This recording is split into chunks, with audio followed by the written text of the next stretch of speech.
शिवाजी महाराज की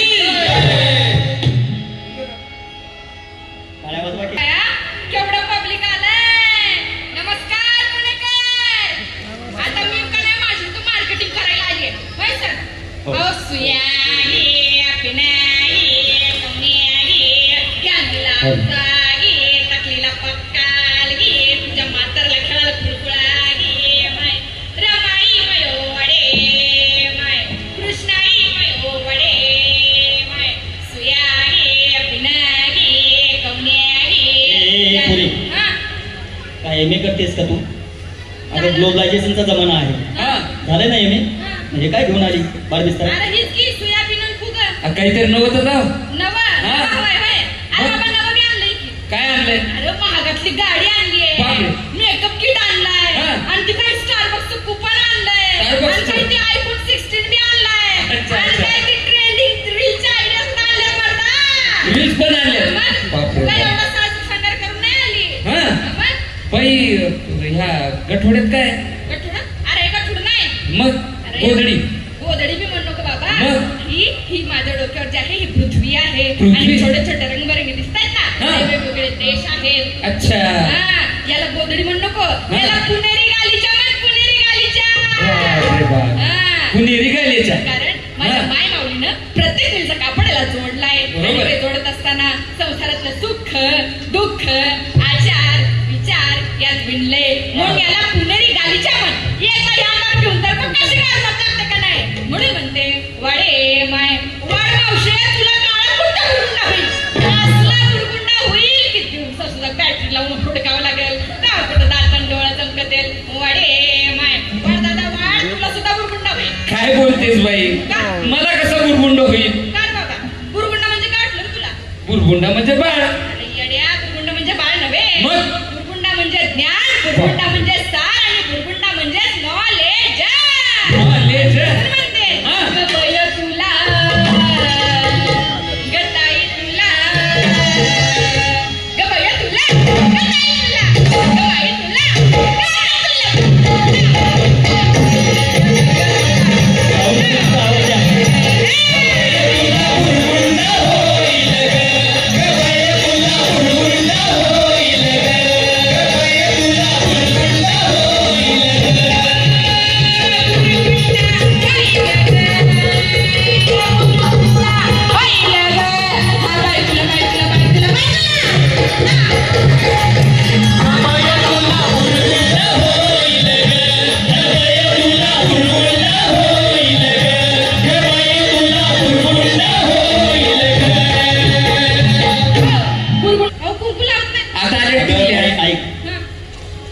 मी जेव्हा मुंबई विद्यापीठामध्ये प्राध्यापक म्हणून लागलो, माझी बायको ग्रामीण भागातली मुंबईला घेऊन गेलो. ती आधी गावाला कुंकू लावत होती. मग ती तिकडे मुंबईच्या बायकांचं पाहून ती टिकली लावायला लागली. मग ती अशी एवढी मोठी टिकली लावत होती. नंतर ती टिकली थोडीशी बारीक व्हायला लागली. ती आणखी बारीक व्हायला लागली. ती आणखी बारीक व्हायला लागली. ती टिकली जशी बारीक व्हायला लागली तसा मी बारीक झालो. टिकली काही खरं नाही. टिकलीचा रंग जसा साडीचा रंग. पण पूर्वीच्या काळात पूर्वीच्या बायका कुंकू एवढं कुंकू लावायच्या आणि त्या कुंकूचं महत्व काही साधन होतं. आई साहेब अरण्यामध्ये सीताबाई कपाळाला कुंकू लावायच्या, भांगात सिंदूर ओढायच्या. त्या क्षणी हनुमंतराय उपस्थित झाले. हात जोडून विचारलं, आई साहेब या कुंकूचं महत्व काय, या सिंदुराचं महत्व काय? आई साहेब म्हणाल्या, अरे हा कपाळाला कुंकू जास्त असतं आणि भांगामध्ये सिंदूर जास्त असतं तेवढं आपल्या मालकाचं आयुष्य वाढतं. हनुमंतराय म्हणाले, एवढ्याशा कुंकूने आणि एवढ्याशा सिंदूरने माझ्या मालकाचं आयुष्य वाढतं तर मी सिंदूर माझ्या अंगावर ओतून घेतो. लाल झाले पण आता ते सिंदूर राहिलं नाही. आता ते कुंकू राहिलं नाही.